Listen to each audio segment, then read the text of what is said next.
EuroMech EM500H-Dumper, meticulously designed to meet the needs of professionals in the fields of construction, gardening, and agriculture. The load capacity of a substantial 500 kg on flat terrains and about 250 kg on slopes up to 30% underlines its productivity. The structure stands out for a high-thickness steel frame, designed to withstand continuous stress and ensure operational longevity.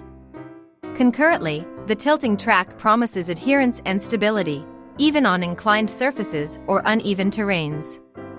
The Honda GX 200 4-stroke engine, gasoline-powered, has a nominal power of 6.5 HP, sufficient to manage the transport of heavy loads across challenging landscapes and allowing the EM500H-Dumper to tackle obstacles with ease. The dumper bed facilitates the transport and unloading of materials, ensuring practical and safe operation. The manual transmission with 6 forward gears and 2 reverse, mechanical clutch with belt tension, and oil bath steering clutches in the mechanical reducer, ensures clear and reliable vehicle control, ensuring optimal maneuverability and reactivity even in the most challenging operational contexts.